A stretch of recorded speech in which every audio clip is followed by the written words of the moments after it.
Hello, कैसे हैं आप लोग। तो आज जो है हम बात करने जा रहे हैं मेजर शैतान सिंह के बारे में।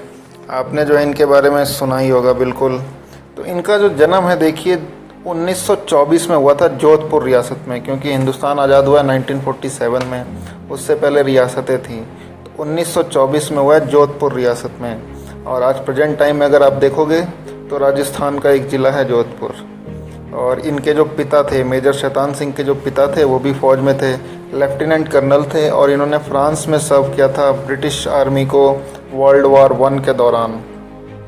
तो उनको जो है ऑर्डर ऑफ ब्रिटिश एम्पायर का अवार्ड मिला था। और मेजर शैतान सिंह के बारे में अगर हम बात करें तो वो स्कूल में जो है बहुत अच्छे फुटबॉल प्लेयर थे। उनकी स्किल बहुत अच्छी थी फुटबॉल को लेके। और जब हमारा देश आज़ाद हुआ तो उसके बाद जो है मेजर शैतान सिंह जो है कुमाऊँ रेजिमेंट में मर्ज हो गए। और इन्होंने जो है अपनी सेवाएं दी थी नागा हिल्स ऑपरेशन में, गोवा को आज़ाद कराने के टाइम पे पुर्तगीज़ से, क्योंकि गोवा को आज़ादी 1960-61 में मिली थी। अब बात करते हैं इनका जो मेजर इवेंट था, बैटल ऑफ रेजांगला। इस पे मूवी बनी और आपने देखा भी होगा। तो ये कुमाऊँ रेजिमेंट में थे। सी कंपनी 123 लोगों को तैनात किया गया था चुशुल सेक्टर में। चुशुल सेक्टर का आपने नाम बहुत सुना हुआ था गलवान घाटी के इवेंट के टाइम पे, जो गलवान घाटी में हमारे कर्नल सरदोष बाबू और भी जो लोग शहीद हुए थे 20-22 लोग। तो उस टाइम पे आपने चुशुल सेक्टर का नाम सुना होगा। तो सी कंपनी 123 लोगों के साथ चुशुल सेक्टर में तैनात थी। और चुशुल सेक्टर की हाइट पता है कितनी है? 16,000 फीट समुद्र लेवल से। तो एक प्लाटून जो है, एक जो है कमांड थी रिजांगला के अंदर, किसके पास? सिंह साहब के पास, हमारे मेजर शैतान सिंह के पास। तो 18 नवंबर 1962 को चाइना ने अटैक कर दिया था।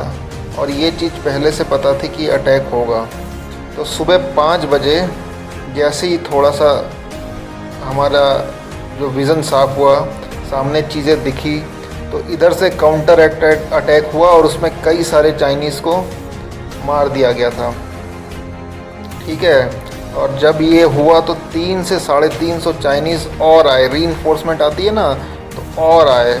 और उसके बाद दूसरी तरफ से 400, एक तरफ से 350 के आसपास, दूसरी तरफ से जो है अपोजिट साइड से 400 चाइनीज़ आए। ठीक है। और जो वहाँ पे प्लाटून 7 थी इंडिया की, उसको 120 के आसपास जो है चाइनीज़ ने जो है घेर लिया। तो इसमें क्या हुआ, हमारे जो मेजर साहब थे शैतान सिंह, उनको जो है काफ़ी ज़्यादा चोटें आई, गोलियां लगी। तो उसके बाद 2 बंदे जो है उनको ले जा रहे थे कि जो है इनको दवा दारू जो है मरहम पट्टी करवाया जाए।